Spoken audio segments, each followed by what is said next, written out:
Welcome to the channel. In this video, we're going to be taking a look at Community Report 77 for Workers and Resources Soviet Republic. This was published on the 26th of June 2023. It's a relatively short community report, but it covers two very interesting subjects, especially for anyone who's currently playing on the beta test branch. So that out the way, let's just get straight into it. It says, greetings dear comrades of the Soviet Republic and avid fans of this marvellous game. It's been 2 weeks since we released the waste management update for public testing. During this time, we've been hard at work fixing many bugs and other issues. We focused on that, but we have always strived to bring you something fresh and new with each report, and today we have just that thing. And we're just going to skip down the pictures because all these three pictures relate to what the subject is, which is footpaths. It says, we've heard your requests and we're happy to let you know that we've made the final steps to implement a feature that many players have been asking for. It's not a completely new feature, but rather an improvement to an existing one. We're adding new pathways to complement the ones you already know.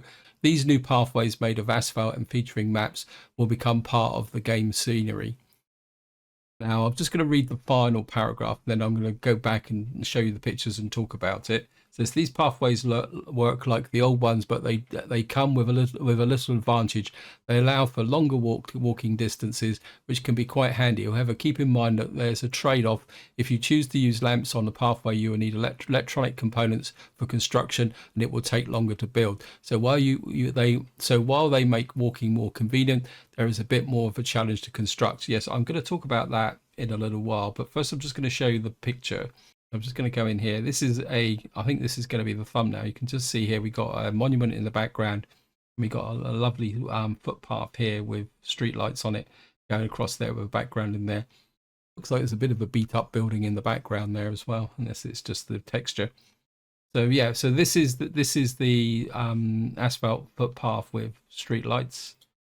And then I think this is just very similar.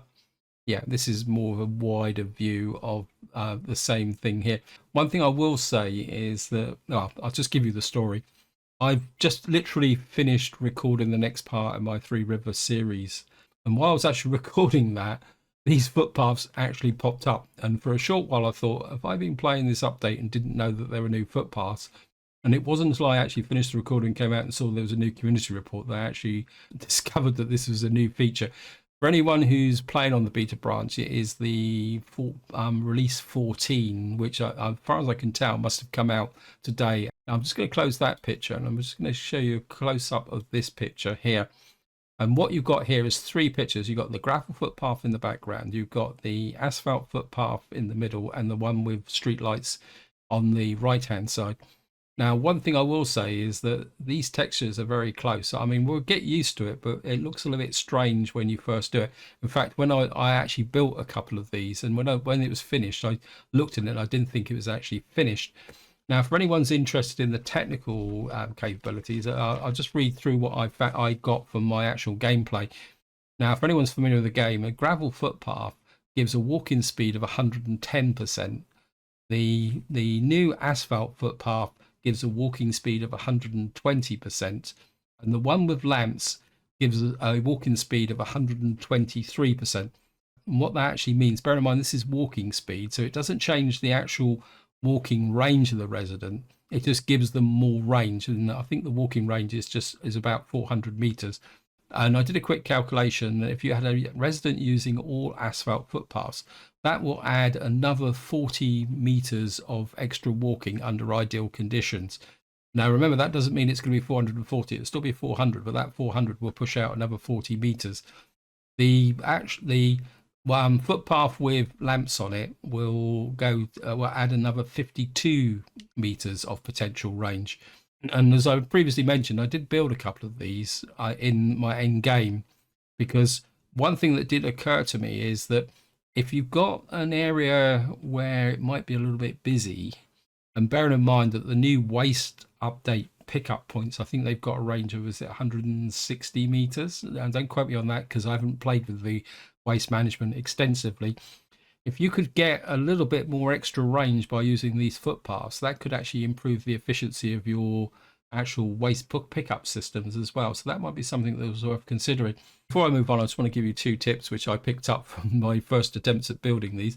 One, but as the devs mentioned, that the asphalt path with lamps actually requires electronics. So if you play with dedicated road construction crews, so what you're going to have to do is bring in your other construction crews to deliver the electro components and erect the lights. Alternatively, what you're going to have to do is put a covered hole and a road crane. I think it's a road crane, isn't it? It's a long time since I've built a thing. A road crane in to actually erect the lights. But the second tip is, if you don't go overboard with these footpaths, because remember that the gravel footpath is a single pass construction. The asphalt footpath is a two-step construction, exactly the same as an asphalt road. And this one is a three-step construction. It lays the gravel, lays the asphalt, and erects the lampposts. After I finished the recording, I did a little bit of a test. What I did was I literally selected a fairly complex area of footpaths.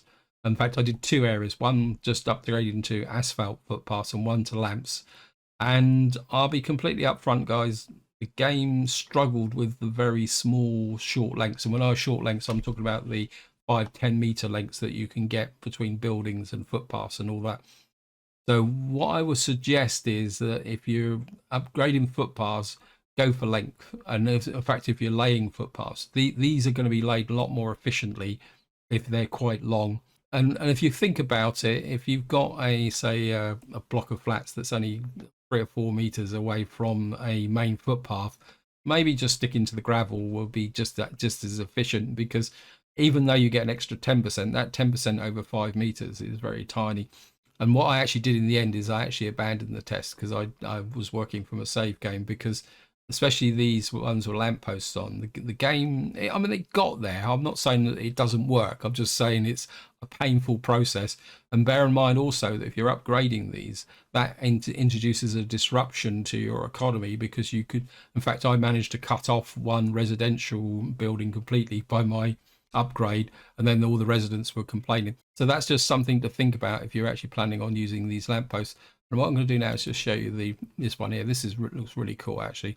And it's almost tempting me to play with the day-night cycle on with the street lights here. I mean, it's really impressive. I think the night scene in this game is getting very good, as I said. And I'll just chip it in there. If any of you want to see me playing with the day-night cycle, I won't do it with the current series. But when I start my new series, if you want me to play with the day-night cycle on, feel free to chuck it in the comments and to suggest it. So that is the new footpaths. Now what we're going to do now is just move down to the next section. So we're just going to read the paragraph. It says, before we get into things from our changelog, we'd like to address the modders. We kindly ask you not to update your mods by adding these new features just yet, as it may cause crashes. Some people might be using your mods without playing on the public beta version, and they could encounter issues because of that. If you want to make updates, it would be better to wait until we release the stable version. Or alternatively, you can create a new mod in the workshop, but do not forget to clearly specify that your mod description that is only compatible with the public beta version. That's quite an important message. I mean, I'm not a modder. I don't have the skill and the imagination to create mods, but I do appreciate mods, as many of you follow my series, and that is quite relevant. And we're just going to read the final paragraph. It says, now let's talk about some updates worth mentioning which we have implemented since the last report. One of the most important additions is support for waste transportation by trains. We know that some of you want to use trains for waste processing. The Rail Distribution Office now supports waste transportation. Just connect a cargo station to the waste storage facility and assign it accordingly. Yeah, I think this is quite important because as any of you follow my series, you know that I'm planning on implementing waste.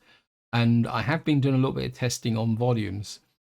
And I think to get the real benefit from some of the waste reprocessing plants, especially the plastic and the metal, and even the construction in processing, you're really going to need to think a little bit about using trains to move the waste to a central processing plant. Otherwise, you're going to be building them all over the map. Anyway, so just get down to the final paragraph. It says, as you can see, we already find ways to add something new, even while dealing with issues during the public testing. As the game grows and matures, there's always unexpected challenges that arise, and we're doing the best we can within the constraints of the code. But it's not always easy, especially with such a complex economic simulation that where everything is interconnected. We want to thank you for your patience and cooperation. Without your feedback and participation, the game wouldn't be as good as it is. That's all for today. Don't forget to enjoy life and have fun, and stay tuned at the next report. And that's it, guys. A short community report, but particularly very relevant. This is where I'm going to leave it. Hope you enjoyed the video, and until next time, whatever you do, enjoy your gaming.